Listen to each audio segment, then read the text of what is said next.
ఇప్పుడు సంక్షోభంలో అవకాశాలు ఎత్తుక్కోవాలి అంటారు. మొన్న శ్వేతపత్రం రిలీజ్ చేశారు కదా సార్, దాంట్లో ఎప్పుడు పోలవరం కంప్లీట్ అయ్యిద్ది అంటే మీరు చెప్పలేదు కదా సార్.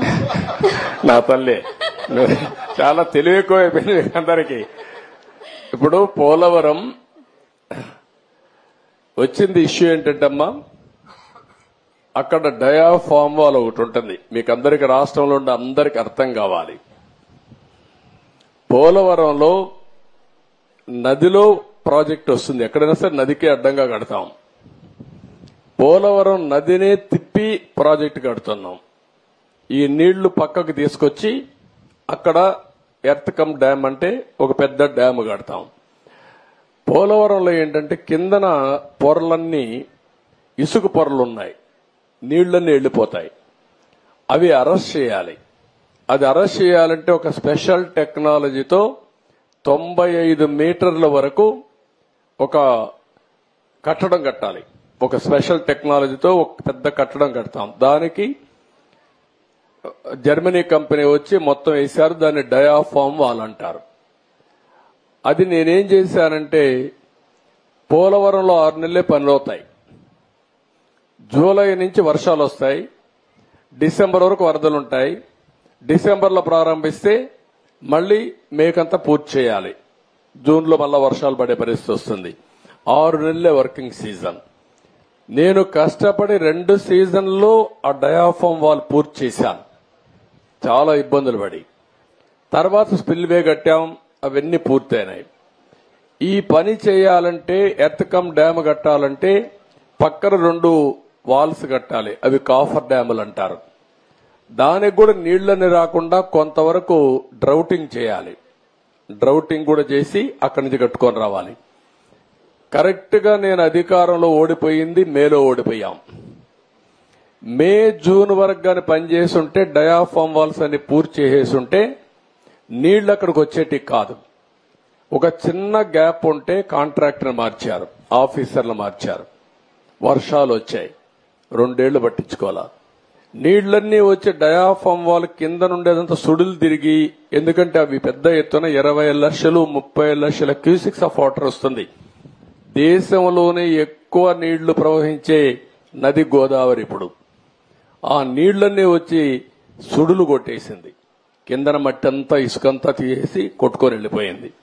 ఆ సుడులతో కాఫర్ డ్యామ్ దెబ్బతినింది, డయాఫామ్ వాల్ దెబ్బతినింది. ఇప్పుడు నువ్వు అన్నట్టు సిడబ్ల్యూసి మన దేశంలో సెంట్రల్ వాటర్ కమిషన్ అనేది అతిపెద్ద టెక్నికల్ అడ్వైజరీ కమిటీ. వాళ్ళు చెప్పింది ఫైనల్. ఇప్పుడు వాళ్ళు కూడా చేతులు తీశారు. దీన్ని ఏం చేయాలన్నా మాకే అర్థం కావడం లేదని. అక్కడ డయాఫామ్ వాల్ కట్టింది నేను 446 కోట్లతో డయాఫామ్ వాల్ 2 సీజన్లో పూర్తి చేశాను. ఇప్పుడు 3 దిక్కల 33% కోసకపోయింది, దెబ్బతినింది. దానికి 447 కోట్లు అవుతుంది. ఈ 3 దిక్కల రింగ్ బండమారిగేసి కట్టేస్తే అయిపోతుందంటే అది కూడా మేము చెప్పలేము. ఒకవేళ మొత్తంగానే డయాఫామ్ వాల్ కట్టాలంటే 990 కోట్లు అవుతుంది. అది 990 కోట్లు. రిపేర్ చేయాలంటే 447 కోట్లు. ఒరిజినల్ గట్టిపై ఖర్చు పెట్టింది 446 కోట్లు. పైనుండే కాఫర్ డ్యాములు దెబ్బతిన్నాయి, అక్కడి నుంచి నీళ్లు వస్తున్నాయి. ఆ నీళ్లు అరెస్ట్ చేయకపోతే ఇది కట్టలేము. ఇవన్నీ చేయాలంటే ఏం చేయాలో నేను ఇంజనీర్ని కాదు, నాకు తెలియదు. నేను అడ్మినిస్ట్రేటర్ని. నేను కట్టాలని తపనుంది. దాన్ని ఏం చేయాలో ఇంజనీర్లు చేయాలి. ఇప్పుడు వాళ్ళు ఏం చేశారంటే అమెరికాలో ఉండే 2 ఎక్స్పర్ట్లని, కెనడాలో ఉండే ఇంకొక 2 ఎక్స్పర్ట్లను తీసుకొచ్చి ఇప్పుడు పని అంతా చూస్తున్నారు. ఇన్స్పెక్షన్ చేశారు, నిన్న మొన్న వచ్చారు. వాళ్ళు మొత్తం స్టడీ చేస్తున్నారు. ఏమి ఇవ్వాలనో వాళ్ళు ఇచ్చిన ఆలోచనలు ఇచ్చిన తర్వాత పూర్తి చేసే కార్యక్రమానికి శ్రీకారం చుట్టాలి. ఇప్పుడు దీంతో ఏమైంది, ఆయన నేను రివర్స్ టెండర్ అన్నాడు. 500 కోట్లు 600 కోట్లు ఆదా చేస్తా అన్నాడు. ఇప్పటికి నష్టం ఎంత తెలుసా తల్లి, 70,000 కోట్లు. ఇప్పటికి అది 1,00,000 కోట్లు పెరుగుతుంది. ఒక దుర్మార్గమైన ఆలోచనతో పోలవరాన్ని గోదావరిలో ముంచాడు. మళ్ళా అడ్డదుడ్డంగా ఆర్గ్యూ చేసే పరిస్థితికి వస్తున్నారు. ఆ రోజు పెద్దలందరూ వారించారు.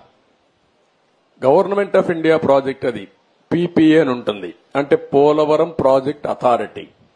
వాళ్ళు మీటింగ్ పెట్టుకొని ముఖ్యమంత్రికి చెప్పారు, నువ్వు తొందరపడుతున్నావు, తొందరపడద్దు, గతంలో కూడా మారికి జరిగింది, మీరు వెయిట్ చేయండి అని. గవర్నమెంట్ ఆఫ్ ఇండియా నుంచి సెక్రటరీ చైర్మన్ దానికి ఆయన ఒక లెటర్ రాశాడు, తొందరపడద్దండి, 2 రోజులు వెయిట్ చేయండి, మేము రిక్వెస్ట్ చేస్తున్నాం మిమ్మల్ని, తొందరపడి మీరు నిర్ణయం తీసుకుంటే రేపు పాత కాంట్రాక్టర్ కొత్త కాంట్రాక్టర్ ఇద్దరి మధ్యలో ప్రాజెక్టు మునిగిపోతే ఎవరిని అడగా తెలియదు, ఎవరికి జవాబుదారితనం తెలియదని చెప్పినా వినకుండా ఇష్టానుసారంగా చేసే పరిస్థితికి వచ్చాడు. ఇది టెక్నికల్ సబ్జెక్ట్ అయినా ప్రజలు అర్థం చేసుకోవాల్సిన అవసరం ఉంది.